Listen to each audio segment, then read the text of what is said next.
Standing beneath the weathered curve of an ancient archway, have you ever felt that strange pull, as if the stones themselves whisper of secrets buried in time? These towering gateways aren't just relics of the past, they're thresholds to stories we've barely begun to unravel. From the sun-baked ruins of Petra to the moss-covered cloisters of medieval Europe, archways have captivated explorers, artists, and dreamers for centuries. But why? Perhaps it's the way they frame the unknown, transforming empty doorways into invitations. Step through, and you're no longer just an observer, you're part of a mystery that stretches back thousands of years. Today, we're embarking on a journey through 30 of the most astonishing archways ever built, structures that defy time, logic, and sometimes even explanation. These aren't just feats of engineering, they're cultural puzzles, each one hiding clues about the people who crafted them. Some were built to awe, like the triumphal arches of Rome, where emperors etched their victories in stone. Others were designed to vanish, like the hidden doorways of Mayan temples, meant to blur the line between our world and the divine. And then there are the ones that simply shouldn't exist, like the arch in the middle of the desert with no city left to guard, or the one carved with symbols no one has ever deciphered. What ties them all together? More than just stone and mortar, these archways are snapshots of human ambition. They're testaments to civilizations that reached beyond survival to create something beautiful, something eternal. And here's the remarkable part. Every one of these arches has a story that changes depending on who's telling it. To a conqueror, it might be a monument. To a pilgrim, a sacred passage. To a modern traveler, a riddle waiting to be solved. So let's step through the first of these portals together, because history isn't just about dates and dust. It's about the moments that make us stop, stare, and wonder what magic might still lie on the other side. The Arch of Titus rises like a silent sentinel at the heart of ancient Rome, its weathered marble still gleaming with echoes of conquest. Built in 82 AD under Emperor Domitian to honor his brother Titus, this towering monument captures a pivotal moment in history, the brutal crushing of the Jewish revolt in Jerusalem. But look closer at the reliefs carved into its curves, and you'll see more than just a celebration of victory. The intricate panels tell a story of plunder, showing Roman soldiers carrying off the sacred treasures of the temple menorahs so finely detailed you can almost hear the clink of gold, the shuffling steps of prisoners forced into parade. This wasn't just art, it was calculated propaganda. Every chisel stroke reinforced Rome's dominance, a visual declaration that resistance was futile. Yet the arch also reveals the empire's cunning psychology. By depicting Judea's defeat in such grandeur, Rome transformed humiliation into spectacle. Citizens passing beneath it wouldn't just remember Titus's triumph, they'd absorb the unspoken lesson that rebellion led only to ruin. Centuries later, the arch took on new meaning. While other Roman monuments crumbled, this one endured, its survival almost defiant. Renaissance architects studied its perfect proportions, marveling at how the single opening framed the sky with mathematical precision. And in a twist of history, Jewish tradition holds that no conqueror could walk beneath it, a legend that turned the arch from a symbol of oppression into one of quiet resistance.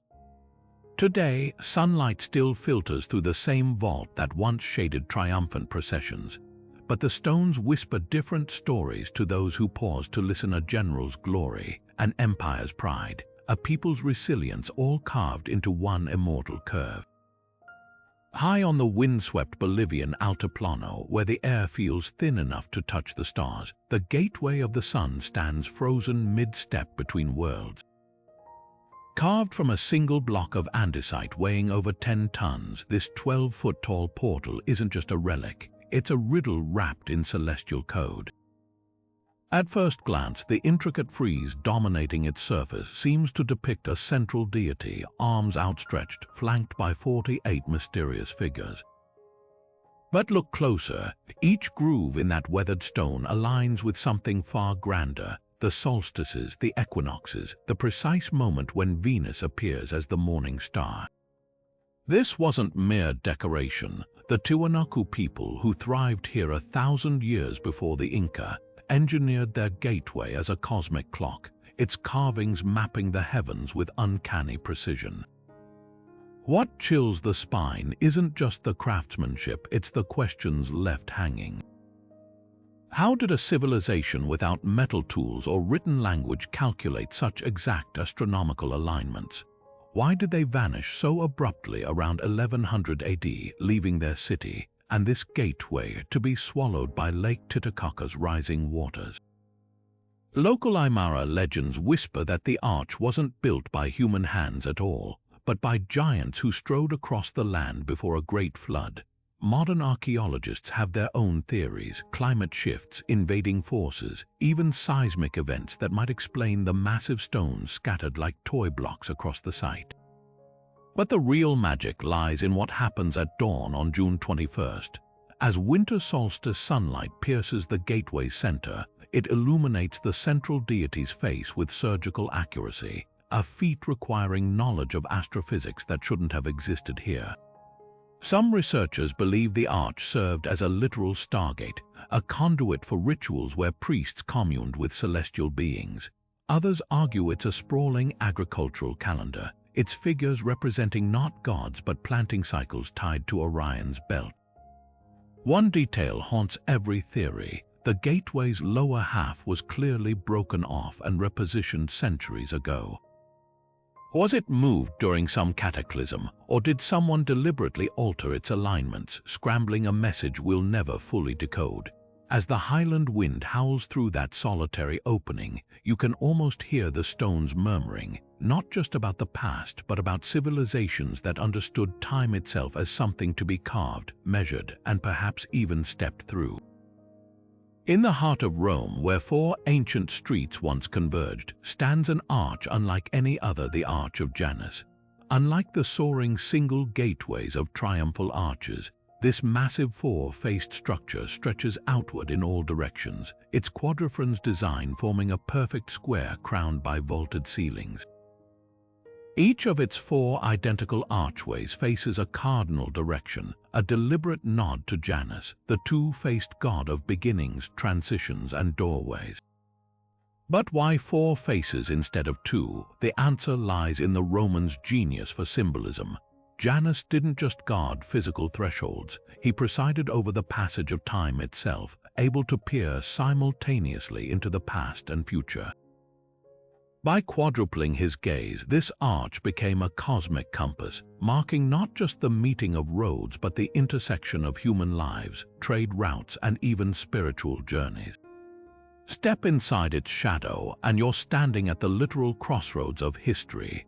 Originally built in the 4th century AD, likely under Emperor Constantine, the arch's weathered travertine still bears faint traces of its former grandeur, niches that once held statues, marble veneers long since stripped away. But the real magic lies in its metamorphosis over centuries. When Rome's power faded, medieval families repurposed the arch as a fortress, fortifying its upper levels with battlements. Later, it became a makeshift bridge, a cattle pen, even a hiding place for bandits. Layers of soot and graffiti tell silent tales of these transformations, each era leaving its mark like pages in a palimpsest. Yet perhaps the most haunting detail is what's missing. Scattered across Rome's churches and palazzos are marble fragments that clearly once adorned the arch, reused columns, reliefs of captive barbarians, even an inscription praising an emperor whose name has been chiseled away. This architectural recycling speaks volumes about how history isn't just preserved, it's cannibalized, rewritten, and repurposed by every generation. Modern visitors often miss the arch's most profound secret. On the spring and autumn equinoxes, sunlight streams perfectly through opposing archways at dawn and dusk, creating a corridor of light that aligns with the ancient Roman calendar's start and end points. Coincidence? Hardly. This was a timekeeping device disguised as a monument, a stone sundial for an empire that measured its power not just in territory, but in mastery over time itself. Today, the Arch of Janus stands quiet, its original purpose blurred by centuries of adaptation. But in its silent persistence, it embodies the very essence of its namesake, a reminder that every ending is just a doorway to something new. Rising like a stone sentinel between Athens' ancient and modern worlds, the Arch of Hadrian has long been mistaken for a simple gateway. But this 18-meter-tall marble monument, erected in 131 AD, holds layers of meaning in its precise geometry. Unlike Rome's triumphal arches celebrating military conquests, this Athenian structure served a subtler purpose, simultaneously dividing and uniting two eras. On one side, the inscription declares, "This is Athens, the ancient city of Theseus," while the opposite face counters with, "This is the city of Hadrian and not of Theseus." With these words, the arch became both boundary and bridge, marking where classical Athens ended and Hadrian's ambitious new quarter began. The architecture itself tells a story of cultural fusion. Look up at the Corinthian columns crowning the structure. Their delicate acanthus leaves are pure Greek craftsmanship, a nod to Athens' artistic legacy. Yet the arch's overarching form, with its single central passage, reflects Roman engineering principles. This wasn't just aesthetic diplomacy, it was political theater in stone. Emperor Hadrian, an ardent Hellenophile who famously wore a Greek-style beard to court, used the arch to position himself as both heir to Athenian glory and its modern patron. The structure aligned perfectly with his grand building projects nearby, the colossal temple of Olympian Zeus visible through its opening like a framed painting. Modern visitors often hear that the arch formed part of a wall, but recent archaeological work reveals a more intriguing truth. Laser scans show the foundations weren't designed to support heavy fortifications. Instead, the arch stood free, its positioning carefully calculated. During summer solstice, the setting sun would have illuminated the Hadrian inscription while leaving the Theseus side in shadow, a celestial endorsement of the emperor's vision. Local legends add another dimension. Some claim Byzantine architects embedded slivers of the true cross in the arch's keystone, while others whisper that Ottoman conquerors ritualistically fired arrows at its inscriptions. Neither tale holds historical weight, but together they reveal how each generation projected its own narratives onto the marble. Even the arch's weathering patterns have stories to tell. Bullet scars from World War II resistance fighters contrast with 18th century graffiti where travelers carved their initials alongside ancient Greek proverbs. Perhaps most fascinating is what the arch doesn't show. Unlike Roman arches flaunting military spoils, Hadrian's monument bears no battle scenes or captured treasures. Its power lies in absence, an open space inviting viewers to step between worlds, just as the Philhellenic emperor once did. When moonlight washes over those time-worn inscriptions today, the divide between ancient and modern feels thrillingly porous, as if the stones themselves remember how to be both Greek and Roman, imperial and democratic, past and present. Stretching across the Iraqi desert like a colossal crescent moon frozen mid-fall, the Arch of Ctesiphon remains the widest single-span brick vault ever constructed, a staggering 37 meters of precisely fitted masonry that has defied gravity for over 16 centuries. Built by the Sasanian Empire in the 6th century AD as the grand entrance to the palace of Khosrow I, this soaring marvel wasn't just architectural vanity. Every sun-baked brick whispered power. At its zenith, the arch framed a throne room draped in silk carpets so vast they were said to depict entire gardens, while mechanized birds sang from golden trees and a rotating dome mimicked the night sky above the Shahanshah, the King of Kings. What makes Ctesiphon's arch an engineering miracle isn't just its scale, it's the audacity of its construction. Unlike Roman arches relying on concrete or stone, Sasanian builders used thousands of uniquely shaped mud bricks, each angled slightly inward to create a parabolic curve that distributes weight with uncanny precision. No scaffolding supported the arch during construction. Instead, layers of bricks were laid flat and left to dry before the next tier angled upward, a method so risky that medieval historians claimed the architect gambled his life on its success. When the final keystone slid into place, the entire structure reportedly settled with a sigh audible across the plains. Centuries of conquest couldn't topple it. Muslim armies spared the arch when they sacked Ctesiphon in 637 AD, awed by its grandeur. Mongol hordes rode beneath it without dislodging a single brick. But modern conflicts nearly erased it. British shells struck during World War I, and decades later, Saddam Hussein's regime used the site for military storage, exposing the fragile bricks to vibrations from nearby bomb tests. The greatest damage came in 2021, when torrential rains collapsed nearly a third of the remaining structure, leaving a jagged wound in the arch's eastern flank. Yet the arch endures as a metaphor for Persian cultural memory. Local craftsmen still employ ancient bricklaying techniques to repair it, mixing clay with egg whites and goat hair just as their ancestors did.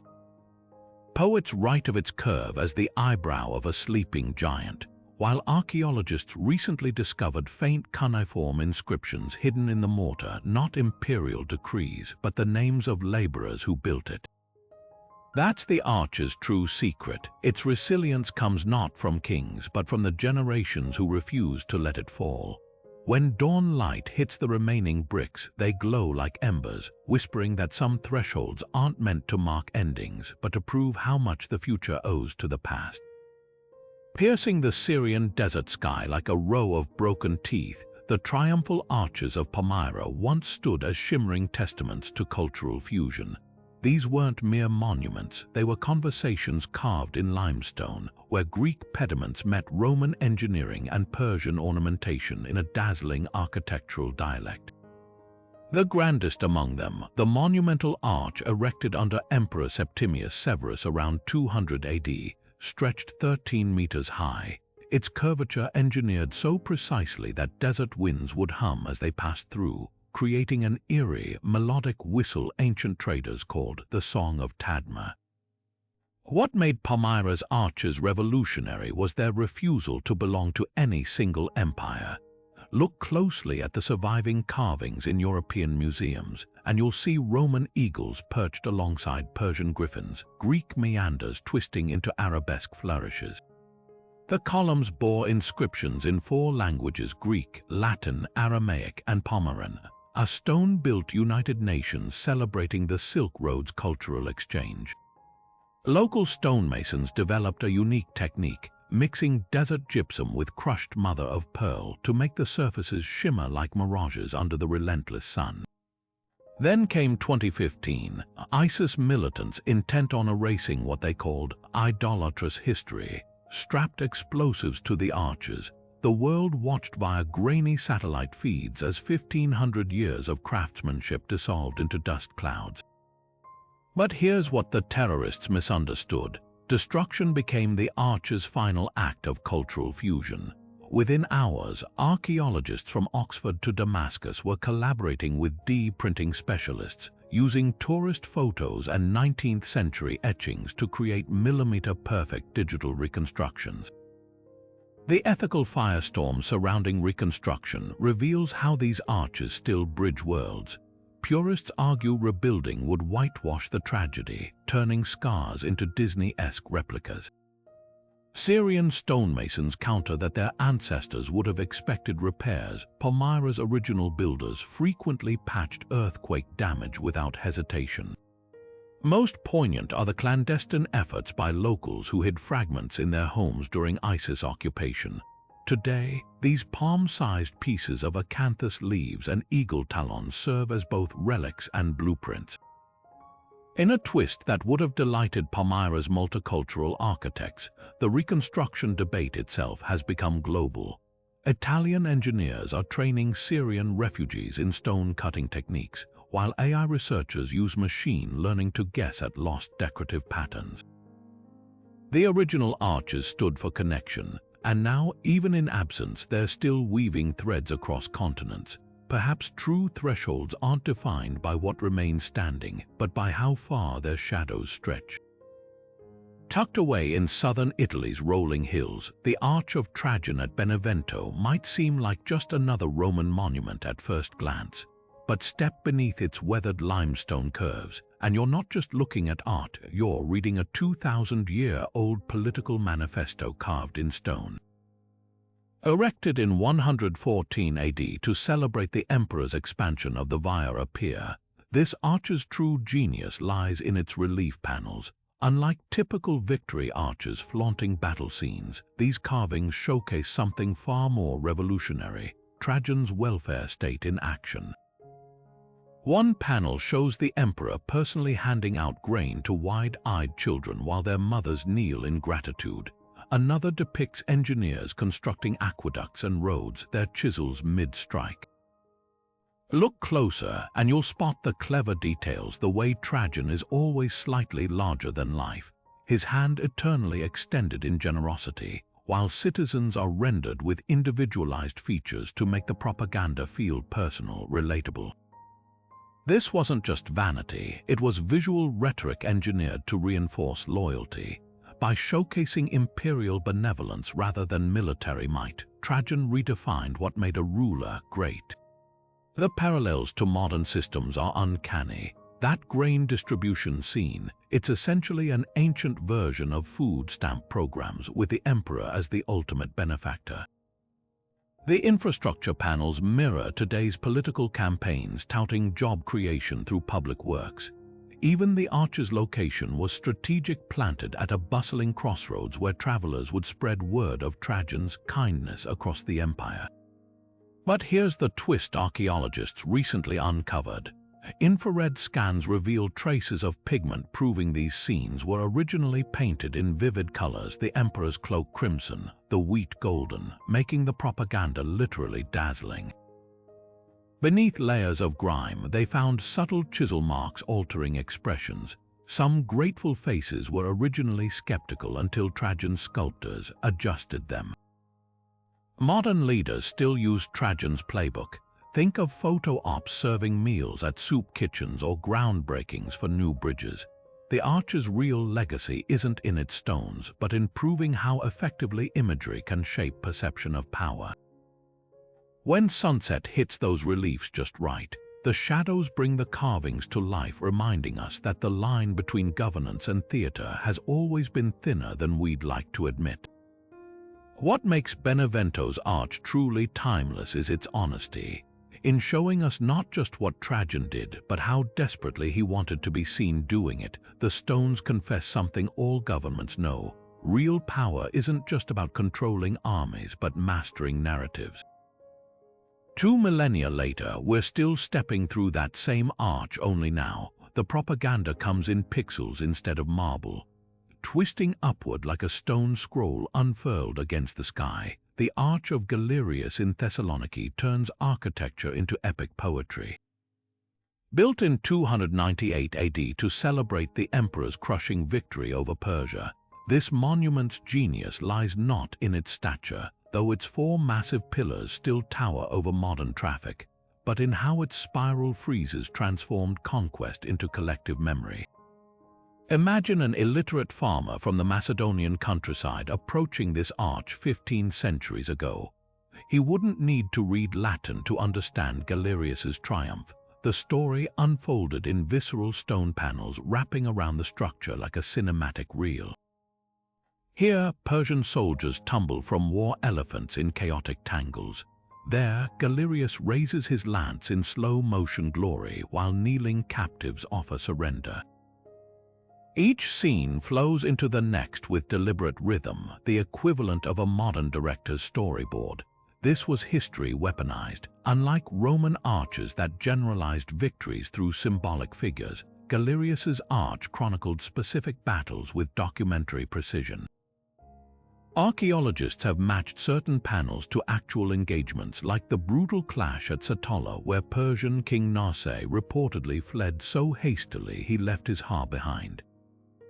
The friezes even include Easter eggs for sharp-eyed viewers, a soldier clutching a distinctive Parthian banner taken as trophy, or the precise moment Galerius's cavalry breached enemy lines. Such details weren't just artistic flair, they were political theater designed to transform rumor into indelible truth. When skeptics whispered that the emperor exaggerated his success, the arch stood as irrefutable evidence. What better witness than stone? But the real mastery lies in the friez's pacing. As your gaze follows the spirals upward, the scenes escalate in drama. Early panels show orderly Roman formations. Later ones descend into visceral close-ups of Persian soldiers drowning in rivers, their faces frozen in terror.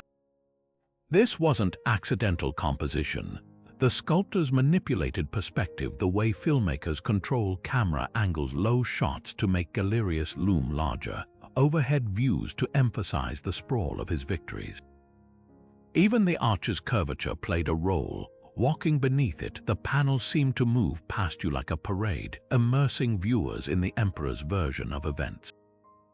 Modern propaganda could learn from this ancient playbook. Those friezes functioned exactly like today's viral war footage or victory speeches, minus the digital ephemerality. By carving history into something as permanent as city infrastructure, Galerius ensured every generation would absorb his narrative. Schoolchildren playing near the pillars, merchants resting in its shade, all unknowingly memorized imperial dogma with every glance. Yet time has a way of subverting even the most calculated monuments. Today, the arch's north side tells a darker story the emperor never intended. Centuries of exposure have eroded certain panels into near blankness, while others show clear damage from medieval attacks. Ironically, these scars reveal more truth than the original carvings. The best-preserved scenes, those showing Persians receiving merciful treatment, likely embellishments to portray Galerius as magnanimous. The most damaged claims of total victory, suggesting later generations knew better. The arch's greatest lesson might be how it outgrew its creator. Modern Thessalonians don't see a tribute to some forgotten war. They see a beloved landmark where teenagers meet for coffee. Its battle scenes now backdrop to first dates and graduation photos. The stone intended to shout imperial glory now whispers something more profound, that even the hardest carved histories eventually become what we choose to make of them. Dominating Rome's forum like a marble iceberg, the Arch of Septimius Severus hides more secrets in its erased inscriptions than in the ones left standing. Built in 203 AD to commemorate the emperor's Parthian victories, this three-bayed colossus initially boasted golden letters proclaiming the triumphs of Severus and his two sons, Caracalla and Geta. But walk beneath its shadow today, and you'll notice something unsettling: whole sections of text surgically chiseled away, leaving ghostly indentations where words once proclaimed glory. This isn't weathering, it's damnatio memoriae, the ancient practice of memory condemnation, where disgraced individuals were literally erased from history. The story etched into these scars reads like a Shakespearean tragedy. When Severus died in 211, Rome plunged into a fratricidal power struggle. Caracalla, the elder son, murdered Geta just months into their joint rule, then ordered his brother's name obliterated from every monument, painting, and document across the empire. The arch's mutilated inscriptions reveal the precision of this historical airbrushing. Geta's name meticulously removed from dedications, his face hacked off relief showing the imperial family. Even phrases like "beloved son" were altered to singular form, the stone bleeding where letters were pried out. But here's what makes this arch uniquely haunting: the erasures weren't perfect. Ultraviolet imaging has revealed traces of the original pigments in the gouged areas, proving the deletions happened hastily, likely under threats of violence. Some indentations still follow the curve of missing letters, allowing epigraphers to reconstruct phrases like and to Geta, most noble Caesar. The stone itself became a battlefield, with later restorers accidentally or perhaps deliberately leaving clues. One relief shows Severus and Caracalla standing together, their togas carved to hide where a third figure once stood between them. Modern visitors often miss the arch's most ingenious propaganda feature. The surviving reliefs don't just depict military victories, they stage-manage them. Look closely at the Parthian campaign scenes. Severus is always centrally framed, receiving surrender while his sons linger at the edges. This wasn't artistic choice, it was preemptive damage control. By minimizing Geta's role from the beginning, Caracalla made his eventual erasure easier.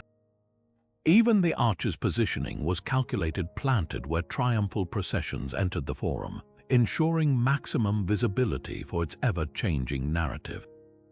Time has added its own layers of irony. Medieval Romans, unaware of the damnatio memoriae, assumed the blank patches were spaces for new inscriptions and carved their own messages into the voids.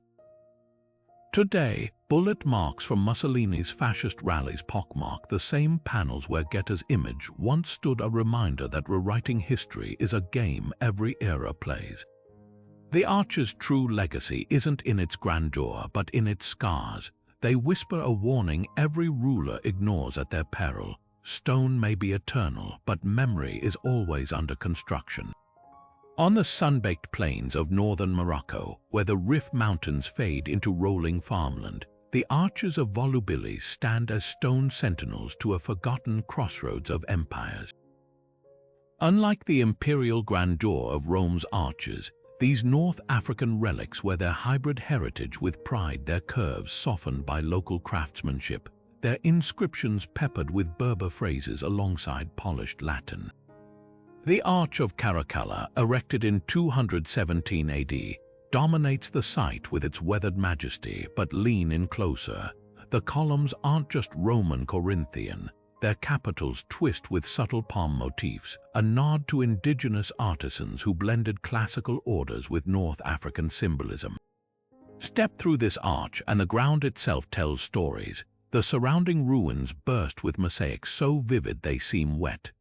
Thousands of tesserae forming dolphins leaping through Phoenician waves, Amazons hunting alongside Roman gods, even a vineyard scene where Berber workers tread grapes beside a toga-clad overseer. These aren't mere decorations, they're economic ledgers in color. One mosaic near the arch depicts a merchant unloading amphorae stamped with Spanish olive oil brands, while another shows exotic animals like African leopards and Indian peacocks being paraded for buyers. Every tile whispers of Volubilis's role as the Walmart of antiquity, where Saharan gold, Mediterranean wine, and British tin changed hands beneath these very arches. But the real magic lies in how these structures adapted to their environment. The second major arch, the smaller but exquisitely preserved triumphal arch of Marcus Aurelius, reveals ingenious local tweaks. Its builders mixed volcanic ash from distant Roman quarries with indigenous limestone, creating a mortar that expanded slightly in Morocco's scorching summers, a self-sealing feature preventing cracks. The keystone bears no imperial bust. Instead, it's carved with a Gorgon face, a Mediterranean motif reimagined with Berber-style braided hair to ward off evil spirits. Even the arch's alignment was adjusted 3 degrees off true north to funnel cooling breezes through its passage during summer market days. Modern archaeologists have uncovered darker layers beneath the mosaic's cheer.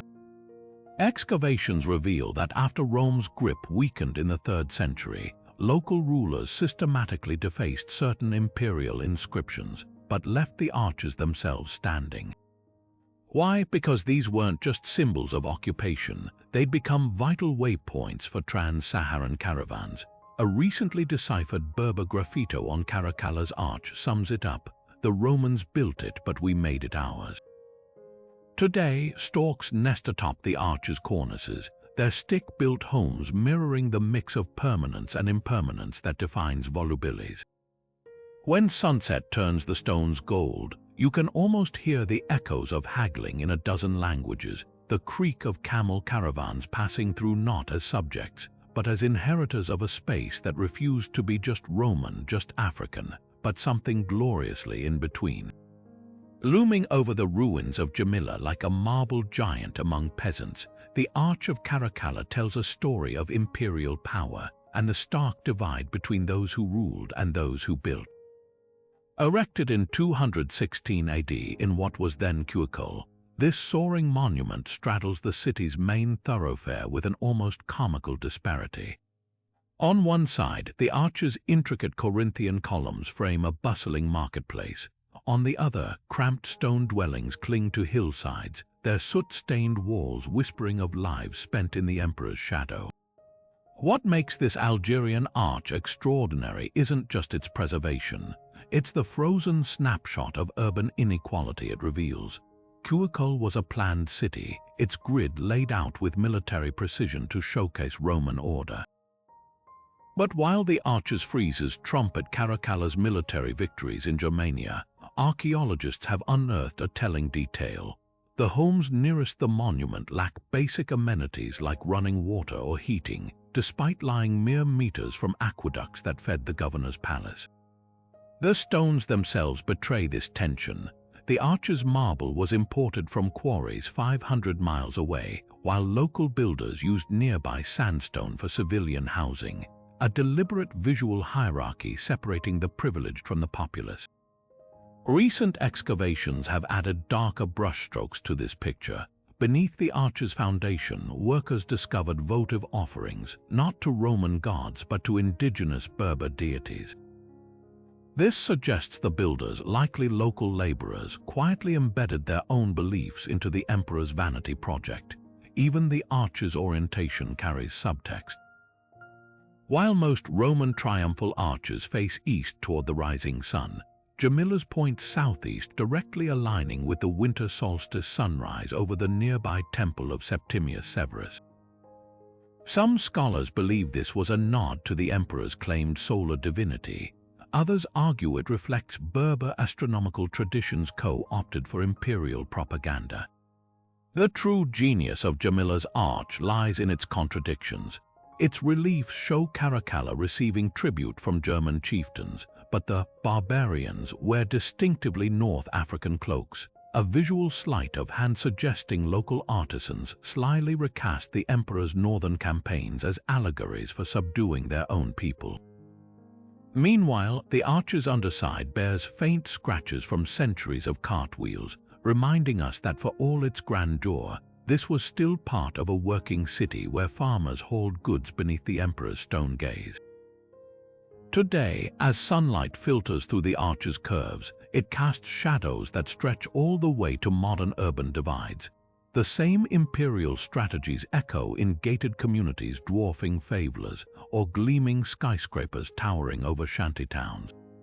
Jamila's arch endures not just as a relic but as a mirror, one that reflects how power has always built its monuments on the backs and in the neighborhoods of the overlooked. The Arch of Constantine looms over Rome's Via Triumphalis like a marble patchwork quilt, its surface a jumble of sculpted faces that don't quite match. Erected in 315 AD to commemorate Constantine's victory at the Milvian Bridge, this monumental collage raises an uncomfortable question. Was late imperial Rome so strapped for creativity that it had to cannibalize its own past? Look closely at the arch's decorative program, and you'll spot the stylistic discrepancies immediately. The roundels depicting boar hunts and sacrificial ceremonies were clearly lifted from monuments to Hadrian, their serene classicism contrasting sharply with the blockier, less refined panels showing Constantine's own battles. Even the 8 statues of Dacian prisoners crowning the Attic were repurposed from Trajan's Forum, their original captor's identity quietly erased. This architectural Frankenstein has long been cited as proof of Rome's artistic decline, a civilization so drained of innovation it could only rearrange its ancestors' rubble. But recent scholarship reveals a more nuanced story. Laser analysis shows the reused sculptures weren't randomly plundered, they were deliberately selected for their symbolism. Hadrian's hunting scenes, for instance, emphasize imperial virtue and piety qualities Constantine desperately needed to associate with his controversial rise to power. The Dacian statues, meanwhile, visually tied Constantine to Trajan, Rome's last great conqueror. Even the new Constantinian reliefs, though cruder in execution, break ground in other ways. Their crowded compositions and hierarchical scaling, where important figures loom larger, directly influenced medieval narrative art. The recycling debate splits archaeologists into two camps. Traditionalists point to the arch's haphazard composition, how some repurposed reliefs were trimmed to fit, their original meanings distorted. One Hadrianic roundel originally showed the deified emperor with Jupiter. Constantine's artisans clumsily recarved the god's face into Sol Invictus, the sun deity he worshipped. Revisionists counter that this was sophisticated propaganda. By grafting his image onto timeless imperial iconography, Constantine positioned himself as the heir rather than the disruptor of tradition, a crucial narrative for an emperor who'd seized power violently while claiming to restore the old order. Perhaps the most telling detail lies beneath the surface. Core samples reveal the arch's marble came from at least 6 different quarries across the empire, some already exhausted by Constantine's reign. This wasn't just artistic laziness, it reflected an infrastructure in collapse. The same roads that once transported fresh marble now bristled with bandits. Skilled sculptors had fled economic crises. In this light, the arch becomes something poignant, not the work of a decadent society, but of one scrambling to maintain grandeur amidst dwindling resources. Modern restorers have discovered even the recycling wasn't perfect. Ultraviolet light reveals traces of original paint on the older sculptures, rich blues and crimsons that would have made the stylistic jumps even starker to ancient viewers. Yet somehow, this hyper-visible patchwork became the empire's most copied arch. Its design echoed from Constantinople to London. There's irony in that. An monument assembled from fragments ended up outlasting purer works, proving that sometimes survival matters more than originality. When dusk paints the arch in golden light, those mismatched faces seem to whisper a truth every aging civilization learns. That reinvention isn't the opposite of tradition, but its desperate, necessary cousin. Standing sentinel at the northern edge of Rimini's bustling city center, the Arch of Augustus doesn't dazzle with intricate carvings or towering height, but its unassuming form hides a revolutionary legacy. Built in 27 BC to honor the emperor who ended Rome's century of civil wars, this weathered limestone gateway is Italy's oldest surviving triumphal arch, its sun-bleached stones whispering of a pivotal moment in history. Unlike later arches flaunting military spoils, Augustus's monument radiates quiet confidence. Its single opening, framed by smooth Corinthian pilasters, lacks the usual reliefs of conquered barbarians or battle scenes. Instead, the dedication inscription alone speaks volumes. It celebrates not victory in war, but the advent of peace, the Pax Romana that would define an empire's golden age. The genius of this arch lies in what's missing. No towering attic story, no sprawling sculptural program. Just clean lines and perfect proportions, a visual manifesto of Augustus's carefully crafted image as restorer rather than conqueror. That restraint wasn't accidental. Archaeologists recently discovered traces of original stucco coatings, suggesting the arch was once painted to resemble costly marble, a symbolic gesture reinforcing Augustus's propaganda of moderation after decades of excess.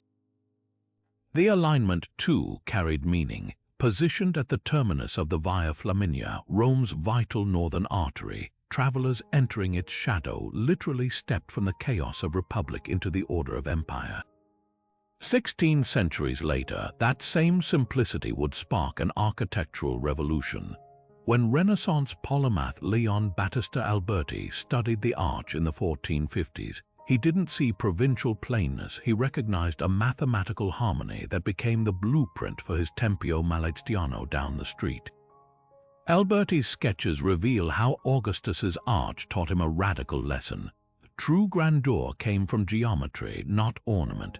The precise ratio of the opening's height to width, the exact spacing of the pilasters, these weren't aesthetic choices but expressions of cosmic order. That insight would ripple through Renaissance Europe, inspiring everything from Florence's Pazzi Chapel to the facades of Venetian palazzos. Modern visitors often overlook the arch's most subversive feature. The decorative shields once mounted between the pilasters weren't military trophies, but ceremonial clypi honoring Jupiter's protection, a subtle shift from celebrating war to venerating divine oversight. Restoration work in 2018 uncovered even deeper layers, faint graffiti near the base depicting not Roman legionaries but merchants shaking hands. These scratches, likely made by traders from Gaul, transform the arch from imperial monument to living relic of how peace fuels prosperity. Today, as buses rumble beneath its time-worn curves, the Arch of Augustus stands as both relic and mirror. Its unadorned surfaces reflect whatever values we project, whether we see the birth of autocracy or the dawn of stability, the arrogance of empire or the promise of unity. Perhaps that's why Alberti and his peers revered it. In an age of clashing city-states, they recognized what Augustus knew. Sometimes the most powerful statements aren't shouted in marble, but whispered in perfect proportions. Tucked away in Croatia's coastal city of Pula, the Arch of the Sergii stands as a monument to one family's audacious ambition. At first glance, this golden-hued archway might seem like a scaled-down replica of Rome's grand triumphal arches, but that's precisely what makes it fascinating. Built around 27 BC by the wealthy Sergii family to honor three relatives who fought in Augustus's civil wars, this structure is a masterclass in provincial one-upmanship. While imperial arches celebrated emperors and empire-wide victories, this local landmark shouts a far more personal message: we matter too. What's striking isn't just the arch's existence, but its strategic mimicry. The proportions mirror Rome's Arch of Augustus almost exactly, just 2/3 the size, as if the Sergii were hedging their bets between homage and hubris. Fluted Corinthian columns frame a single passageway, their capitals dripping with acanthus leaves so finely carved they seem to tremble in the Adriatic breeze. The frieze above the arch bears the family name in bold Latin letters, positioned exactly where imperial inscriptions would announce military triumphs. Even the decorative elements are telling. Winged victories adorn the spandrels, but instead of holding laurel wreaths for the emperor, they flank a scene of the Sergii brothers in armor, their faces individualized with near-portrait precision. Recent laser scans reveal just how calculated this display was. The arch's foundation stones were salvaged from an older, Republican-era structure, likely a deliberate choice to imply the family's deep roots in Pula's power structure. More tellingly, its placement wasn't random. The Sergii planted their monument at the city's busiest intersection, forcing all traffic to pass beneath it. Imagine the message: fishmongers hauling their catch, merchants leading mule trains, even Roman officials on provincial business. All had to literally walk in the Sergii's shadow. But here's where the arch betrays its provincial insecurities. Unlike imperial arches that glorified concrete achievements, conquered territories, completed roads, the Sergii's inscription is vague, praising their trio for exceptional service without specifying what that service entailed. Historians suspect they may have funded local infrastructure or raised militia troops, acts that wouldn't merit a second glance in Rome but became legendary in Pula's smaller pond. The reliefs compound this tension. The brothers are depicted in full legionary gear, though records suggest at least two never held formal military rank. The arch's afterlife adds another layer of irony. During the Renaissance, it became a coveted canvas for artists. A young Michelangelo reportedly sketched its curves, while Venetian nobles added their own coats of arms alongside the Sergii name, a nod to how easily vanity transcends eras. Later, Napoleon's troops used it for target practice, leaving bullet pockets that modern conservators have decided not to erase. Those scars, like the arch itself, are now part of Pulla's DNA.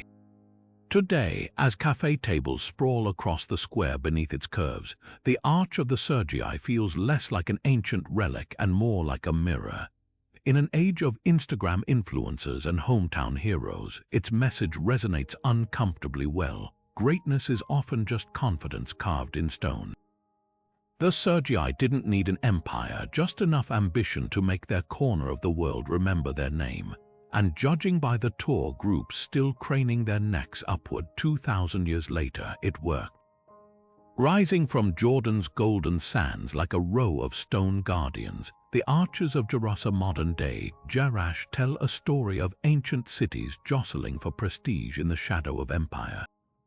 Unlike solitary triumphal arches, these structures form a deliberate procession. The Arch of Hadrian marking the city's grand southern entrance, the smaller but no less elegant Arch of Artemis framing the sacred path to its temple, and the tetrapylon anchoring the bustling crossroads of the Cardio Maximus. Together, they weren't just architectural flourishes, they were billboards in limestone, advertising Gerasa's wealth and sophistication to every trader, pilgrim, and diplomat passing through the Decapolis League. The scale of this urban branding becomes clear when you walk the original pavement stones.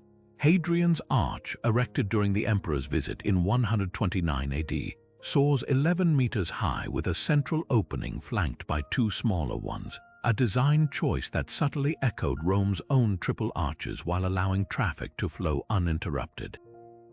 But look closer at the decorative details. The acanthus leaves twisting around its columns aren't the standard Roman variety.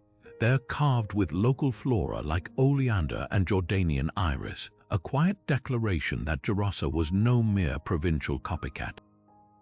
Even the inscription touting Hadrian's patronage was carefully positioned to catch the eyes of caravans arriving from Petra, ensuring visitors associated the city with imperial favor before they'd even passed through its gates.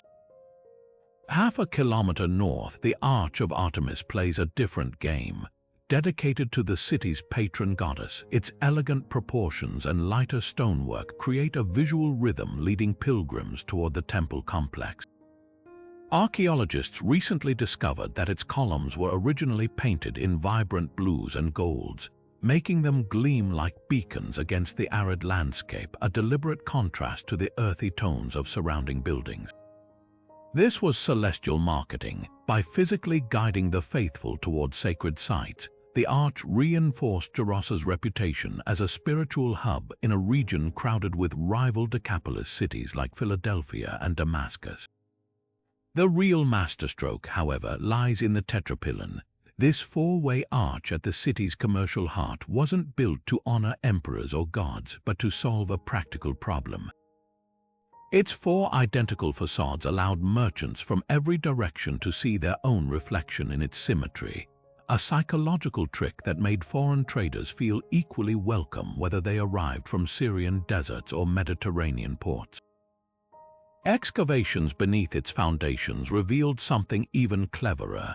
The base stones were impregnated with fragrant resins that would warm in the sun, releasing subtle scents of frankincense and myrrh, an olfactory logo announcing Gerasa's role as the region's premier spice market. What makes these arches extraordinary isn't just their preservation, it's how they reveal the cutthroat world of ancient urban competition. Inscriptions boast of Gerasa's paved streets surpassing Antioch's and colonnades more splendid than those of Scythopolis, proving civic pride was as fierce then as any modern tourism campaign. When earthquakes toppled rival cities in the 8th century, Gerasene engineers retrofitted their arches with hidden iron braces, ensuring their skyline endured while others crumbled. Today, as sunset bathes the stones in honeyed light, you can almost hear the whispers of long-dead city councilmen debating how to outshine their neighbors, because in the Decapolis League, arches weren't just monuments. They were the original viral marketing.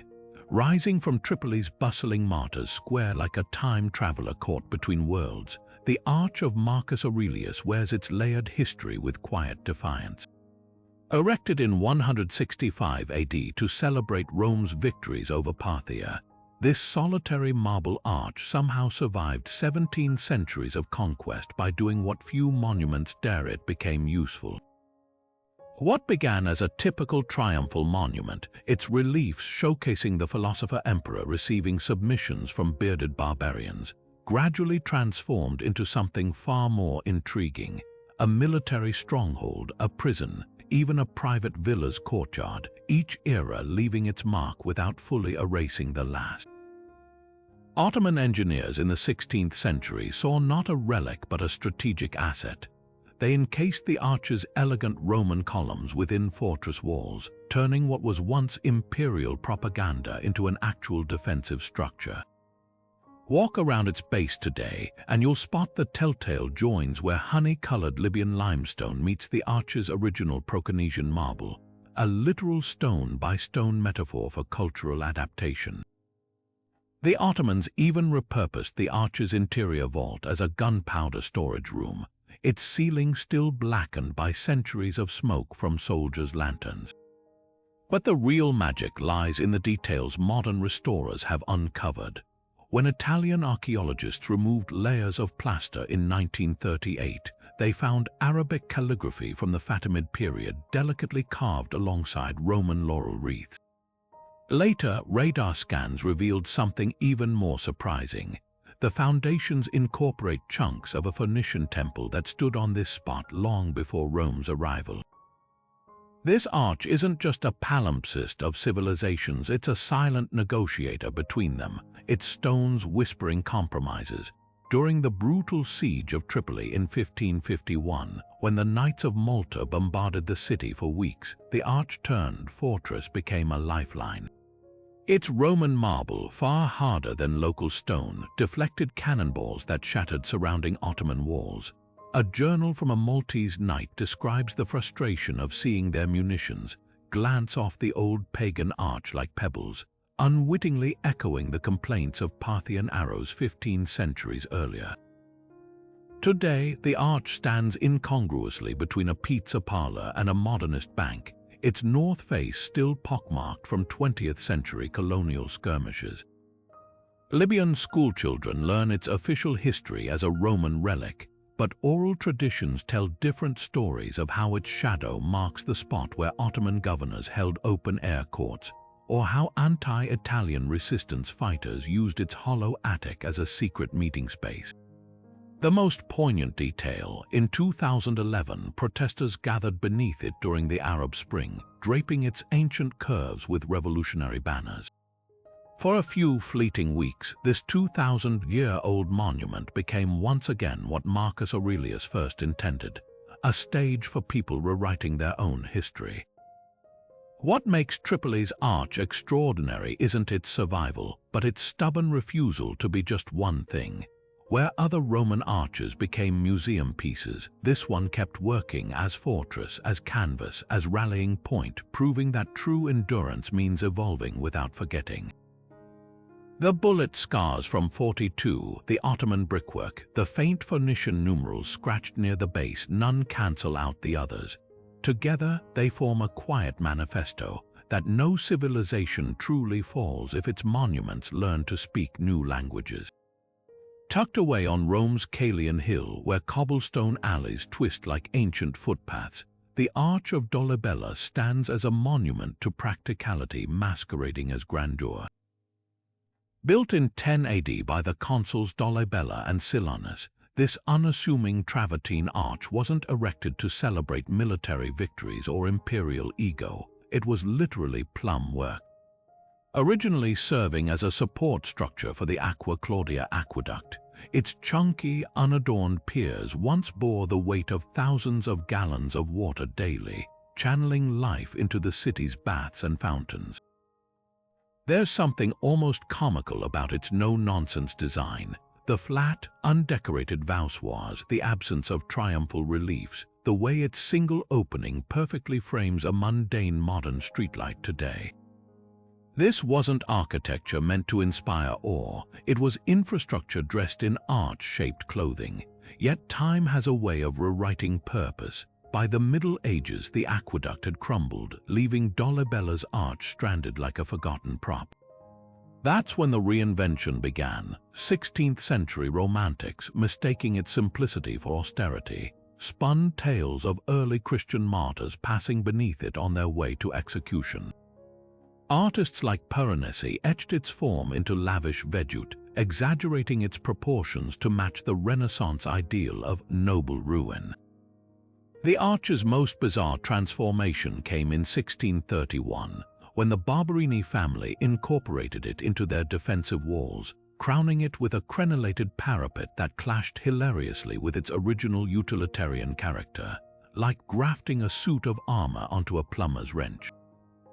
Modern archaeologists have peeled back these romantic layers to reveal the arch's true genius.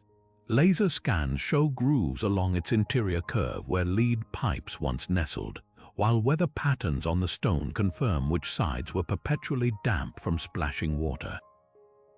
The real revelation came in 2018, when restorers found numerals carved into the keystone, not imperial dedication, but maintenance tallies from aqueduct workers counting daily flow rates.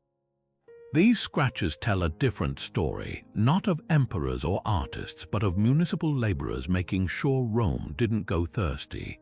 Today, the arch stands at a crossroads of interpretations. Tourists snap photos imagining gladiatorial processions that never happened, while historians point to its unsexy yet vital role in urban survival. Even its current function is charmingly mundane, supporting cables for Rome's tramline.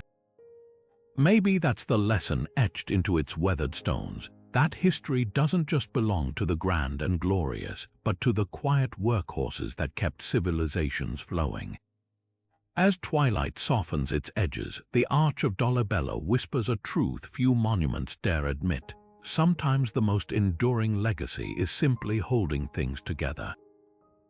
Rising like a silent sentinel in the Italian countryside north of Rome, the Arch of Malborghetto doesn't look like much at first glance. Just 4 crumbling brick pylons straddling a quiet country road. But peer closer at those worn bricks, and you're staring at ground zero for one of history's most pivotal turning points. The knight and emperor's dream allegedly changed the course of Western civilization. According to tradition, this unassuming structure marks the precise spot where Constantine camped on October 27, 312 AD, the eve of his fateful battle of the Milvian Bridge. It was here, beneath these very stones, that he reportedly saw the vision that would transform Rome forever, the flaming Chi Rho symbol in the sky with the words, "In this sign conquer." But here's where historians start sharpening their knives. While later Christian chroniclers like Eusebius spun this into a divine epiphany, the arch itself tells a different story. Recent excavations reveal its original purpose was far more mundane, likely a tetrapylon marking the crossroads of 2 vital Roman roads. The vision narrative only attached itself centuries later, when medieval monks repurposed the ruins into a chapel. Even the arch's current form is deceptive. What we see today are just the foundations of a once grander monument, its superstructure cannibalized for building materials as early as the 6th century. The real controversy lies in the archaeology. Ground-penetrating radar has uncovered evidence of a military-style compound beneath the arch barracks, blacksmith pits, even remnants of siege engines. This supports the idea that Constantine did camp here, but not necessarily for spiritual reasons. Some scholars argue the site was chosen for its strategic position overlooking the Tiber, perfect for monitoring his rival Maxentius's movements. Others point to the lack of contemporary accounts mentioning any supernatural event. The earliest reference comes from Lactantius, writing years after Constantine's death. Could the arch still be Christianity's birthplace? Perhaps, but not in the way Sunday school lessons suggest. The bricks themselves hold clues, thin layers of soot indicating large fires, possibly from torches during all-night vigils. Coins found nearby show an intriguing mix, pre-Christian Sol Invictus imagery alongside early Chi Rho symbols, suggesting Constantine's camp was a melting pot of beliefs. Most telling is the arch's orientation, aligned not to Roman urban planning grids, but to the sunrise on October 28th, the exact date of the Milvian battle. Whether by divine intervention or brilliant propaganda, someone ensured this spot would forever tie military victory to spiritual awakening. Today, the arch stands in quiet defiance of easy answers. Local farmers still call it the Devil's Arch, a nickname dating back to pagan resistance against Christianization. Yet every October, pilgrims gather at dawn to reenact Constantine's legendary vision, their candles flickering against bricks that have witnessed centuries of debate. The truth may lie somewhere between faith and politics, in the quiet realization that history's most transformative moments often happen not in cathedrals or senates, but in the unremarkable places where ordinary people and even emperors pause long enough to dream. Basking in the Provençal sunlight, the Arch of Orange doesn't just commemorate Roman victory, it weaponizes memory itself. Built during the reign of Augustus around 20 BC, this towering monument in southern France is a masterclass in psychological dominance, its every relief designed to break the spirit of conquered Gauls while intoxicating Roman citizens with imperial glory. Unlike arches showcasing abstract allegories, Orange's northwestern facade delivers brutal specificity. Stacks of Gallic armor painstakingly carved to show every broken shield strap, every twisted sword pulled from dead hands. These aren't generic trophies, they're forensic inventories of defeat, arranged like a military warehouse display. What chills modern viewers isn't the violence depicted, but its bureaucratic precision. The central panel catalogues seized weapons by type: long Gallic swords here, oval shields there, mirroring how Roman quartermasters would have logged spoils after battle. Even the decorative friezes serve as ledgers, their repeating patterns of chainmail and helmets subtly tallying the staggering tonnage of metal stripped from vanquished tribes. This arch wasn't celebrating victory, it was performing a mathematical proof of irrevocable conquest. Yet the true genius lies in the audience targeting. The arch straddled the Via Agrippa, the highway carrying Gallic taxes straight to Rome. Local tribesmen passing beneath it would recognize the depicted armor as their own, perhaps even spotting unique designs from their villages, while Roman officials saw an ever-present reminder of why rebellion was futile. Archaeologists recently discovered that the now faded carvings were originally painted in garish colors, making the stacked weapons appear freshly bloodied. The message couldn't have been clearer. Resistance doesn't just fail, it becomes decor. Parallels to modern war monuments emerge in unsettling ways, like the Vietnam Veterans Memorial's litany of names or Kiev's displays of wrecked Russian tanks. Orange's arch weaponized specificity to shape collective memory. But where contemporary memorials often honor sacrifice, this Roman relic glorified erasure. Note the absent human figures in the trophies, reducing Gauls to disembodied gear. Even its positioning was calculated cruelty. The arch's shadow would have fallen daily over a sacred Gallic spring, literally casting Roman triumph across a site of indigenous spirituality. Recent laser scans reveal subtle resistance in the stone. Some Gallic shields bear faint carvings of boars and horses, tribal symbols hidden in the official display. Did Roman sculptors permit this as a control valve for grief? Or did Gallic laborers sneak their heritage into the conqueror's monument? The arch endures as both scar and Rorschach test. When dusk stretches its shadow across modern Orange, the stacked weapons seem to shift depending on who stands beneath them. The stones whisper either of invincible empire or the quiet truth that no victory is ever final. Towering over Rome's Forum Boreum, the Arch of Tiberius stands as a silent rebel among its more flamboyant cousins. While most Roman arches scream of land battles with charging horses and fallen barbarians, this unassuming monument whispers of salt spray and rolling waves. Erected in 16 AD to celebrate Tiberius's naval victories in Germania, Its weathered reliefs offer a rare glimpse into Rome's unsung mastery of the seas, a facet of imperial power often overshadowed by the thunder of legionary boots. Look closely at the surviving panels, and you'll spot details that defy the usual triumphal script. Here, Roman galleys glide with oars perfectly synchronized, their prows slicing through stylized waves in a display of hydrodynamic precision. The absence of bloodshed is striking: no drowning enemies, no shattered hulls. Instead, the carvings focus on something far subtler, the choreography of maritime dominance. One scene shows sailors methodically unloading cargo onto a Germanic riverbank, turning invasion into a lesson in logistics. Another depicts a naval architect inspecting a ship's keel, his calipers measuring victory not in corpses but in craftsmanship. This arch explodes the myth that Rome was indifferent to seafaring. Recent underwater archaeology supports what Tiberius's sculptors hinted at: the empire maintained a network of prefabricated shipyards along major rivers, allowing rapid deployment of vessels from the Rhine to the Black Sea.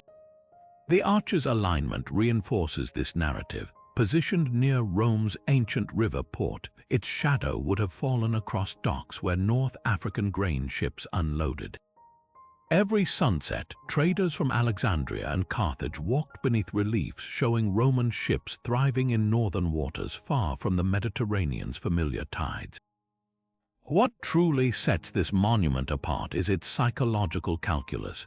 Tiberius, ever the shrewd strategist, used the arch to send parallel messages. To provincials, it showcased Rome's ability to project power beyond the famed roads up icy rivers and across treacherous estuaries. To senators grumbling about his absence from battlefield glory, it whispered that controlling trade routes could fill coffers faster than sacking villages.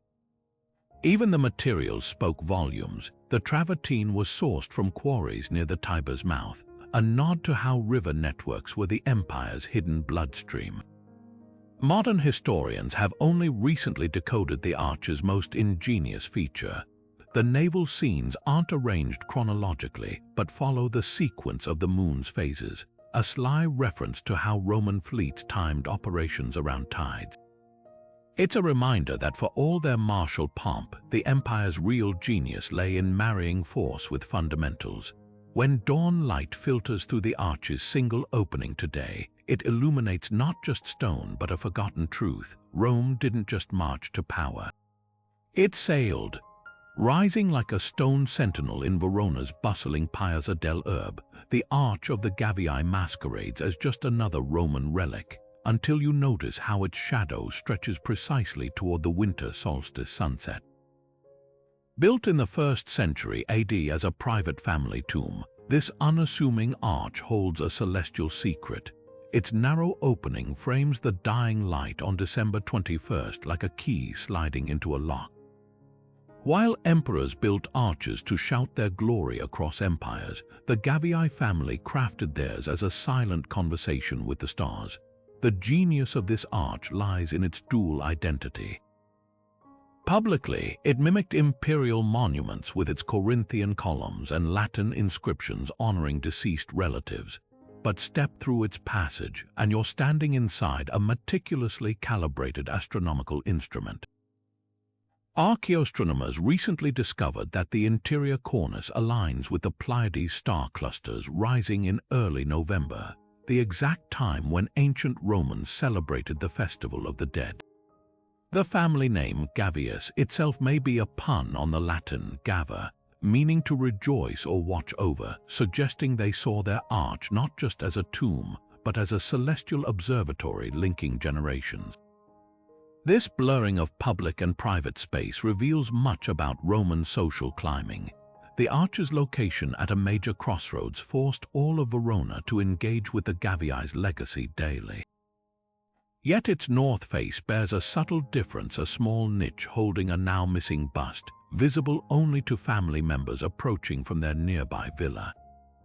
Even the materials whispered hierarchy. The gleaming white limestone facade contrasted with rougher local stone on less visible sides, a metaphor for how rising families carefully managed their image. Recent excavations unearthed something even more poignant beneath the arch's foundations, a circular pit filled with charred olive pits and chicken bones. These aren't random debris, they match descriptions of Roman refrigerium meals where the living dined with the dead. The Gavii didn't just want their arch seen, they wanted it used, transforming civic architecture into an intimate bridge between worlds. When twilight paints those ancient stones gold today, you can almost hear the echoes of shared meals and whispered star lore, proof that some families didn't just build monuments. They built constellations in stone. Standing proudly in the quaint French town of Saints, the Arch of Germanicus speaks in two languages literally. Erected in 18 or 19 AD, this unassuming marble arch bears inscriptions not just in Latin, but in Gaulish, making it a rare stone whisper of how conquered peoples negotiated their identities under imperial rule. While most Roman triumphal arches broadcast unity through uniformity, Germanicus's monument reveals a more complex truth, that loyalty to Rome didn't require erasure of local pride. The Latin text follows standard imperial formulas, honoring Germanicus and his adoptive father Tiberius for their military campaigns along the Rhine. But tilt your head to the left and you'll spot the Gaulish version carved slightly smaller beneath, not a direct translation, but a culturally adapted message. Where the Latin praises the Senate and people of Rome, the Gaulish inscription emphasizes Germanicus's role as protector of the Santones, the local Gallic tribe. This subtle reframing wasn't accidental. Recent multispectral imaging reveals the Gaulish letters were cut by different hands, likely local stonemasons who took liberties imperial bureaucrats might have missed. What makes this arch revolutionary isn't its size or ornamentation, but its psychological calculus. Saints sat at a cultural crossroads where Mediterranean urbanism met indigenous traditions. The local elite Gauls who'd embraced Roman citizenship commissioned the arch not as conquered subjects, but as shrewd collaborators. By including their ancestral language alongside the imperial tongue, they performed a delicate balancing act, demonstrating loyalty to Rome while signaling to fellow tribesmen that adopting Roman ways didn't mean abandoning Gallic roots. Look closer at the stone itself, and the negotiation continues. The marble was imported from Pyrenean quarries controlled by the Santones, a deliberate choice that turned the arch into an advertisement for local resources. The decorative motifs mix classic Roman acanthus leaves with native flora like mistletoe, sacred in Druidic tradition. Even the arch's original location was strategic, spanning the Roman road just before it crossed the Charente River, forcing travelers to physically pass through this statement of dual identity. Modern linguists have noticed something extraordinary about the Gaulish text. Unlike later examples where the Celtic language borrows heavily from Latin vocabulary, this early inscription uses purely indigenous terms for concepts like justice and leadership. It's as if the Santones were asserting their language could articulate Roman ideals on its own terms. The arch's afterlife reinforces this resilience. During medieval Christianization, when most pagan monuments were destroyed, locals preserved it by claiming the foreign letters were angelic script, a creative misinterpretation that kept their ancestors' words alive.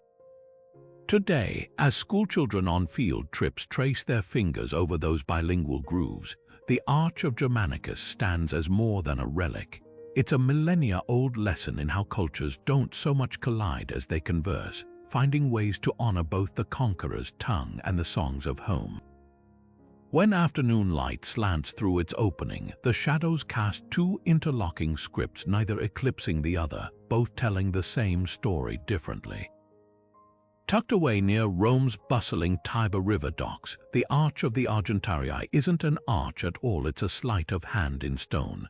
Commissioned in 204 AD by the city's powerful money changers and cattle merchants, this so-called gateway was never meant to span a road. Instead, it functioned as a monumental entrance to the Forum Boarium, its compact frame crammed with imagery that hides a fascinating secret.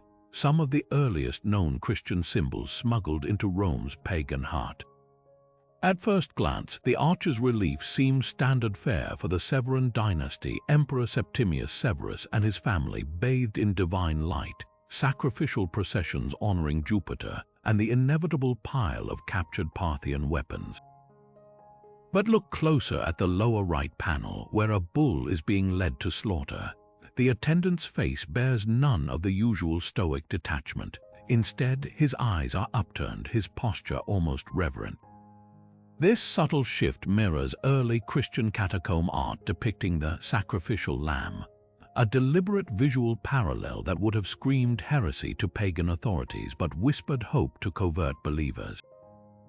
The real bombshell lies in the decorative borders. Interwoven among the usual acanthus leaves are delicate grapevines, a motif Romans associated with Bacchus but Christians recognized as Eucharistic symbolism. Infrared scans reveal even bolder subversions. Original paint traces show the grapes were once deep purple, the color of imperial power, while the leaves bore a suspicious resemblance to olive branches from the Garden of Gethsemane. This wasn't just artistic flair, it was theological guerrilla warfare, hiding Christian narratives in plain sight beside the emperor's likeness. Why would wealthy pagan tradesmen risk embedding such dangerous imagery? Recent ledger fragments from Ostia suggest an answer. The Argentarii, or bankers, relied heavily on a shadow network of Syrian and Jewish merchants who were early Christian converts. By nodding to their beliefs, the arch's patrons may have been currying favor with these crucial business partners. The cattle merchants had their own motives. Archaeologists found butcher marks on the arch's base matching those in Christian catacombs, hinting at underground funeral meals held here after dark. The arch's survival is its final irony. While grander monuments were toppled as Rome Christianized, this modest structure endured because its pagan facade gave cover to the very faith it once had to disguise. Today, as tourists brush past unaware, those grapevines still twist toward the sun, quiet proof that sometimes the most revolutionary acts aren't declarations carved in stone, but symbols hidden in the decorations. Bathed in the golden light of Libya's coastline, the Arch of Septimius Severus at Leptis Magna doesn't just mirror its Roman twin, it upstages it. While the capital's version shouts imperial might with generic grandeur, this North African masterpiece whispers a more intimate story of homecoming, its curves carved from the very earth that shaped the emperor himself. Commissioned in 203 AD to celebrate Severus's Parthian victories, the Leptis Arch flaunts a secret Rome's senators would have envied. Its luminous yellow marble wasn't imported from Greece or Anatolia, but quarried just 40 miles inland at Chemtu. This wasn't just building material, it was a political statement in geologic form, proof that Africa could rival the Mediterranean's most coveted stones. Side by side, the differences are revelatory. Rome's Severan Arch opts for predictable symbolism, winged victories, bound captives, the emperor towering over supplicants. Leptis Magna's version unfolds like a visual autobiography. The friezes showcase Severus not as distant conqueror, but as local boy made good, his childhood home realistically depicted among the triumphal scenes. Even the African elements defy imperial clichés. Instead of exotic animals or palm trees, the sculptors carved precise renderings of Lepsus's harbor and olive groves, transforming provincial pride into high art. The most striking departure, a panel showing Severus's sister shaking hands with Julia Domna, not as subordinate relatives but as equal partners in governance, a nod to the matrilineal traditions of their Berber heritage. The marble itself tells a parallel tale. Under microscope analysis, Chemtu stone reveals minuscule fossilized plankton unseen in Mediterranean marbles, giving it a shimmering depth that changes hue with the sun's angle.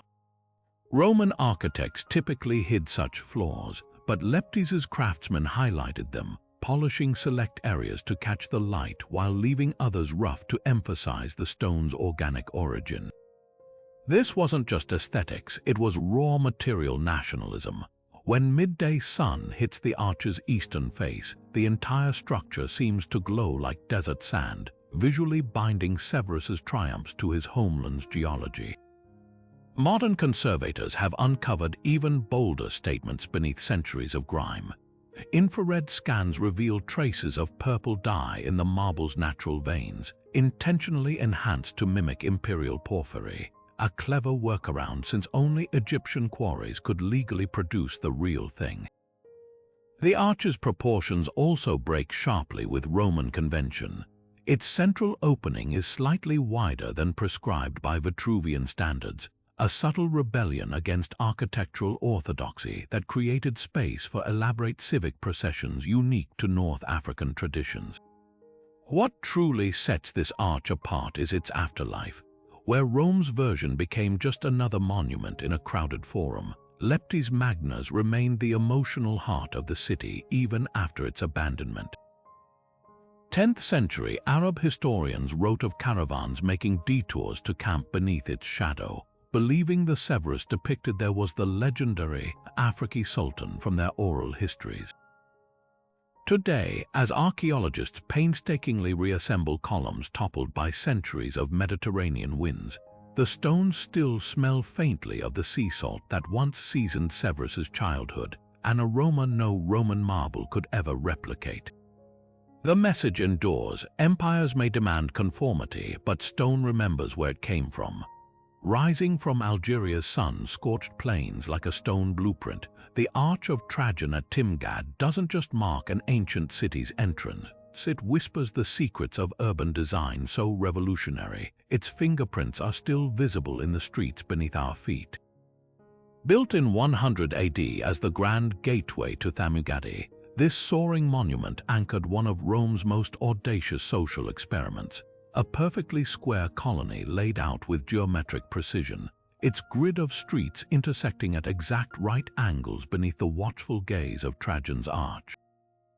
What began as a retirement community for legionnaires soon became something far more radical, a three-dimensional chessboard demonstrating how order could be imposed upon chaos, a philosophy that would echo through city planners' dreams for millennia. The arch itself is deceptively simple. A single vaulted passageway flanked by twin pedestrian gates, its Corinthian columns framing views of the Cardo and Decumanus stretching ruler straight to the horizon. But look closer at its placement. Unlike triumphal arches that disrupt urban flow, this structure was engineered as a harmonic node. Its proportions precisely match the width of Timgad's main thoroughfares, creating a visual rhythm where architecture and infrastructure became inseparable. The friezes reinforced this marriage of form and function instead of battle scenes. They showcased Trajan overseeing the city's construction, holding not a sword but a surveying tool called a groma, the ancient equivalent of an architect's compass. What makes Timgad's grid extraordinary isn't just its precision, but its adaptability. Excavations reveal how the original Roman plan, meticulously aligned to the summer solstice sunrise, accommodated indigenous Berber building techniques. Courtyard homes blended Roman hypocaust heating with local cooling strategies. Public fountains incorporated sacred springs long venerated by nomadic tribes. The arch became the literal and figurative threshold where imperial order met local wisdom, its foundation stones bearing chisel marks from both Roman engineers and Berber masons. The ghost of this planning persists in startling ways. When French colonialists designed Algiers' modern quartiers in the 1800s, they lifted Timgad's block dimensions almost exactly. Manhattan's grid, finalized in 1811, mirrors Timgad's 21-foot street widths, a dimension Roman surveyors deemed ideal for two carts passing comfortably. Even Le Corbusier's radiant city sketches bear uncanny resemblances to aerial views of Thamugadi, proving some organizational principles transcend time. Modern archaeologists have uncovered the arch's most subversive lesson. Beneath its northeast pier lies a time capsule, a buried oil lamp containing a coin minted the year construction began, and a papyrus scrap with the city's original blueprints. The handwriting alternates between Latin and Tifinagh script, the written form of the local Amazigh language. This tiny artifact shatters the myth of Roman urbanism as monologic imposition, revealing instead a collaborative dialogue written in stone and sunlight. When dusk paints the arch's curves gold today, its shadow stretches precisely along the original Cardo Maximus, now a UNESCO-protected ruin crossed by camel tracks and the occasional drone-toting tourist. The juxtaposition is poetic, 2,000 years of history proving that the best city plans aren't just about control, but about creating frameworks flexible enough to hold countless futures. As urban sprawl chokes modern megacities, Timgad's arch stands as both warning and inspiration, reminding us that livable spaces begin not with concrete, but with the courage to imagine order as a gift, not a grid. In the heart of Constantinople, where the great Theodosian walls met the shores of the Marmara Sea, the Arch of the Golden Gate stood as more than just an entrance. It was a theological lightning rod dressed in marble and gold. Built by Emperor Theodosius I in the late 4th century, this triple-arched colossus gleamed with gilded bronze plaques that caught the Mediterranean sun, visible to ships miles offshore. But unlike Rome's triumphal arches celebrating earthly conquests, this structure pulsed with eschatological weight. Medieval chroniclers claimed its very stones were impregnated with fragments of the true cross, making it not just a gateway to the city, but a portal to the end of days. Byzantine texts paint a tantalizing picture. Descriptions by historians like Nyctas Choniates reveal an arch studded with apocalyptic imagery, prophetic verses from Revelation carved into its lintels, mosaics depicting Christ Pantocrator flanked by the 4 horsemen. Some scholars argue these weren't mere decorations, but a carefully coded message. The central arch's keystone allegedly bore a cameo of Emperor Heraclius holding the reclaimed Holy Cross, positioned so the summer solstice sunrise would illuminate it precisely when the Julian calendar marked the year 6000, a date many believed would trigger Armageddon. Was this imperial propaganda or a genuine doomsday clock in stone? The arch's physical design deepened the mystery. Unlike Western Roman arches with their uniform curves, the Golden Gate featured a steeper, almost Gothic profile, a shape later echoed in Venetian architecture after the Fourth Crusade looted its blueprints. Its flanking towers weren't just defensive, they functioned as resonance chambers, amplifying choirs chanting the Akathist hymn during processions, creating an eerie harmonic effect witnesses described as angels murmuring through mortar. Modern laser scans of surviving foundation stones hint at even stranger features. Drill cores contain traces of copper and sulfur, suggesting the arch may have been wired with some form of early auditory mechanism, perhaps bronze pipes channeling sea winds into discordant tones. Could this explain why Ottoman conquerors reportedly sealed the gate in 1453, not just with masonry but with layers of felt and wax? Folk traditions claim Mehmed II feared its singing stones held prophecies of his dynasty's fall. The most haunting clues lie in neglected manuscripts. A 12th century Armenian codex describes the arch's hidden chamber containing a Book of Hours that allegedly counted down to Judgment Day, likely an elaborate clepsydra or water clock. When Crusaders breached Constantinople in 1204, they ransacked the gate for relics but missed its greatest secret: hollow pillars containing scrolls of vellum, now carbonized by centuries of fires, their contents forever lost. Today, as archaeologists digitally reconstruct the arch using LiDAR and medieval astrological charts, its silhouette emerges as both warning and promise. Perhaps the Golden Gate was never meant to be passed through at all, but to stand as a monumental pause, a stone question mark asking every generation if they're ready for what lies beyond. When moonlight washes over its crumbled foundations, the silence still hums with the echoes of 1,000 whispered prayers, all asking the same thing: is this threshold the end or merely the beginning? Nestled along Rome's Via Giulia, where Renaissance palaces lean conspiratorially over cobblestone streets, the Arch of the Goldsmith stands as a love letter to creative recycling. Built in 1627 by the Universit at degli Orfei, this unassuming gateway blends stolen Roman marble with Baroque flourishes in a way that would make even the most ruthless antiquarian blush. Unlike imperial arches shouting of conquest, this humble structure whispers a different truth: that Rome's grandeur wasn't just built but endlessly remixed by those who came after. At first glance, the arch's components seem haphazard, a patchwork of column fragments, mismatched reliefs, and weathered inscriptions, but look closer. That lintel, a repurposed Roman funerary slab, its original epitaph to some forgotten merchant now supporting a gilded coat of arms. The corbels, medieval spolia from a demolished church, their saintly faces scrubbed clean to make room for cherubs. Even the arch's curve follows the exact dimensions of a nearby ancient aqueduct's arches, as if the goldsmiths used antiquity as their blueprint.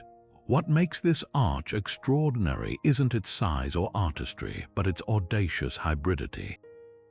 Flanking the central passage, two niches host statues of Saint Eligius and Saint Peter, one the patron of metalworkers, the other the rock of the church. Carved in the hyper-dramatic Baroque style, their flowing robes and ecstatic expressions clash deliciously with the stoic Roman fragments surrounding them. It's a visual metaphor for how Renaissance guilds saw themselves, equal parts inheritors and innovators, grafting their vibrant present onto the pale marble bones of the past. Recent restorations revealed even slyer touches. X-rays show the gild-embedded silver coins beneath the statue's feet, both a practical charm against theft and a nod to their trade. The keystone bears microscopic hammer marks, mimicking the texture of unfinished gold leaf, while the arch's interior vault is painted with a false mosaic pattern that only resolves into the guild's insignia when viewed from directly beneath. These weren't just decorative choices, they were in-jokes for fellow craftsmen, a secret language woven into civic architecture. The arch's afterlife is its final masterpiece. When Napoleon's troops occupied Rome, goldsmiths reportedly melted lead seals off tax documents and recast them into tiny devotional medals hidden in the arch's crevices. During World War II, resistance fighters used its hollow columns as dead drops for messages. Today, new initiates to the still active guild place fresh coins in the niches each December, continuing a chain of touchpoints across centuries. As twilight softens the marble's edges, the Arch of the Goldsmiths becomes something more than stone. It's a testament to the alchemy of time itself. Where emperors built arches to defy oblivion, these craftsmen built theirs to converse with it, proving that true legacy isn't just about preserving the past, but knowing when to melt it down and reshape it into something dazzlingly new. Beneath the gilded flourishes of the goldsmith's arch lies a shadow language, one where chisel marks become spells and decorative scrolls hide coded messages. Look closely at the seemingly innocent floral garlands twisting around its columns. Those aren't just vines, they're alchemical recipes frozen in stone. The roses bloom with precisely 5 petals, echoing the pentagram symbolizing the quintessence, the elusive fifth element alchemists believed could transmute base metals into gold. Even the spacing between leaves follows the Fibonacci sequence, a hidden nod to the mathematical perfection Renaissance artisans believed governed both nature and divine metallurgy. The arch's spandrels conceal even darker secrets. On the left, a grinning satyr holds what appears to be a wine cup, until sunlight hits at the correct angle, revealing the vessel's outline to be a perfect crucible, its rim etched with minuscule markings corresponding to furnace temperatures. This wasn't mere decoration, it was a trade secret passed to apprentices who knew how to read the stone. The right spandrel's fruit basket is equally deceptive. Infrared reflectography reveals underdrawings of the pomegranates deliberately altered during carving, their seeds reduced from the traditional 613 symbolizing Jewish commandments, to 333, the numerical value of chrysopoeia, the Greek term for gold making. Most startling are the keystone's underside carvings, invisible to casual observers. A honeycomb pattern. There isn't geometric ornamentation, but a literal map of Rome's underground guild workshops. Each hexagon aligns with known sites where goldsmiths avoided medieval guild taxes by operating in unmarked cellars. The pattern's distortions even account for seismic shifts in the Tiber's sediment, proving these artisans didn't just work with precious metals, but mastered the city's very geology. Recent multispectral imaging exposed the final layer of subterfuge. Beneath layers of grime, the arch's Latin dedication bears ghostly traces of overwritten text in Ladino, the Judeo-Spanish language spoken by exiled Sephardic goldsmiths who secretly contributed to the arch's construction. Their erased presence whispers of a deeper truth. The guilds celebrated innovations in filigree and enameling, owed debts to techniques perfected in Toledo and Cordoba's convivencia workshops, then smuggled into Rome as Christian art. When moonlight washes over the arch today, its stones seem to shift between worlds, half Renaissance showpiece, half encrypted grimoire. The real gold was never in the guild's vaults, but in these silent stones, waiting centuries for viewers to finally decipher their true worth. By the time Victorian restorers laid hands on the Arch of the Goldsmiths, its medieval past had become an inconvenience to their Renaissance fantasies. Armed with chisels and misguided confidence, they scrubbed away centuries of history, mistaking soot-blackened saints for pagan idols and recarving weathered inscriptions to fit neater, more romanticized narratives. The guild's clandestine alchemical symbols, dismissed as crude medieval doodles and plastered over with gilt cherubs. It wasn't restoration, it was reinvention, a perfect snapshot of how 19th century Europe saw the past as raw material for their own aesthetic ideals. The most telling casualty was the arch's original polychrome. Chemical analysis of scrapings reveals medieval artisans had painted the vault in deep ultramarine, a pigment so costly it signaled divine connection, but the Victorians recoiled at such gaudy colors. They whitewashed everything, leaving the arch a pale ghost of its former self. Even the guild's hidden trade markings suffered. Restorers misinterpreted the Fibonacci-precise vine spacing as errors and corrected them into symmetrical but meaningless patterns. The irony, in their zeal to honor the Renaissance, they erased its very essence, the messy, experimental spirit that bridged medieval craft and modern science. Photographs from 1892 show workers gleefully dismantling the keystone's honeycomb map, mistaking its cellar coordinates for mason's trial cuts. Only a quick-thinking apprentice's sketch preserves what they destroyed, a loss that still haunts historians. The arch's fate mirrored broader cultural shifts. As industrialization made handmade objects rarer, the Victorians romanticized craftsmanship while sanitizing its true complexity. They wanted the goldsmith's legacy without their secrets, their piety without their pagan-infused rituals, yet the stones refused to surrender all their mysteries.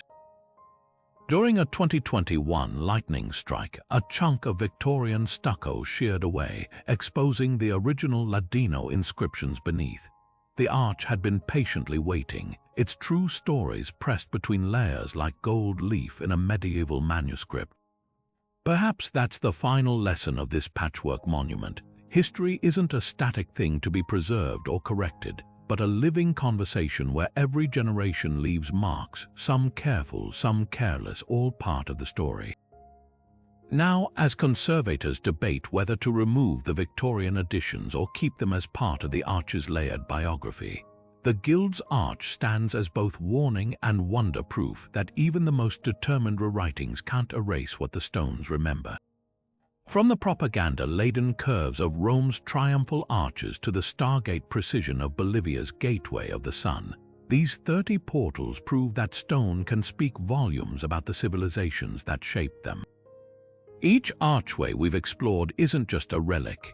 It's a frozen moment where power, artistry, and belief collided in mortar and marble. The Arch of Titus taught us how conquest gets memorialized, while Leptis Magna's Severan Arch revealed how emperors weaponized hometown pride. We've seen arches repurposed as fortresses, astronomical tools, and even clandestine alchemical manuals, each transformation adding another layer to humanity's endless dialogue between the tangible and the transcendent. What ties them together, more than Roman engineering or artistic ambition? It's the universal human urge to mark thresholds, both physical and metaphysical. The Arch of Janus watched over transitions between seasons. The Golden Gate of Constantinople framed apocalyptic expectations. The goldsmith's arch became a cipher for Renaissance trade secrets. Whether built to awe subjects, honor gods, or outshine rival cities, these structures share a common pulse, the heartbeat of civilizations announcing, "We were here, and this is what mattered to us." Now comes the most thrilling part, your turn to step through. Close your eyes and picture sunlight filtering through one of these ancient curves. Maybe it's the crisp geometry of Timgad's gridded arch promising urban order, or the bilingual whispers of Germanicus's arch in Saints, where Latin and Gaulish still argue softly in the stone. Perhaps you're drawn to the haunting absence of Geta's face on Septimius Severus's arch, where chisel marks tell a darker story than any intact relief could. Drop a comment below telling us which portal captured your imagination most fiercely. Was it the cosmic clockwork of Tiwanaku's gateway, or the cheeky irony of the Sergii family's oversized business card in Pula? Every archway we've explored today holds more secrets than we could possibly unpack, so consider this not an ending but an invitation. Next time you pass under any arch, whether it's a subway entrance or a cathedral doorway, pause for just a second. Listen closely. That whisper you hear, it's the echoes of 30 ancient thresholds, reminding us that every passage worth crossing leaves its mark on both the landscape and the soul.